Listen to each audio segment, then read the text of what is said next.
Hello అండి, మీ అందరికీ నేను లాస్ట్ వీడియోలో అయితే చెప్పాను కదా, మా పాప బర్త్డే డ్రెస్ గివ్వే కాంటెస్ట్ అయితే పెట్టాను కదండి. సో దాంట్లో విన్నర్కి అయితే ఒక విన్నర్ని సెలెక్ట్ చేసి తనకి గిఫ్ట్ పంపిస్తానని చెప్పాను కదా. నేనైతే పంపించేశానండి. తను రిసీవ్ కూడా చేసుకుంది. తను నాకు ఇలా ఓపెనింగ్ వీడియో అయితే పెట్టిందండి. అందరూ సోషల్ మీడియాలో కనిపించాలని ఉద్దేశం అయితే అందరికీ ఉండదు కదా. సో తను ఇలా ఫేస్ కనబడకుండా అయితే పెట్టిందండి వీడియో నాకు.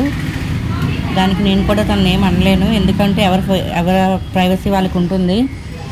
సో ఇదైతే ఓపెనింగ్ వీడియో అండి. తను స్టార్టింగ్ నుంచి ఎండింగ్ వరకు మొత్తం ఫుల్గా వీడియో తీసి పెట్టింది. ఇంకొక విషయం ఏంటంటే, నేను ఇంకా ఈ ఛానల్లో వీడియోస్ పెట్టాలనుకోవట్లేదండి. ఇదే నా లాస్ట్ వీడియో అవ్వచ్చు మేబీ. ఎందుకంటే నాకు యూట్యూబ్లో ఏదో ఎంతో కొంత ఇన్కమ్ వస్తుంది, ఫైనాన్షియల్గా హెల్ప్ఫుల్ అవ్వచ్చు అనే ఉద్దేశంతోనే నేను యూట్యూబ్లో వీడియోస్ అన్ని పెట్టాను. అలాగే నాకు మెమరబుల్గా ఉంటాయని కూడా పెట్టాను. మెమరీస్ అయితే మిగిలేగానండి, ఇన్కమ్ అయితే ఏం లేదు. అంటే నాకు కనీసం సబ్స్క్రైబర్స్ కూడా రావట్లేదు.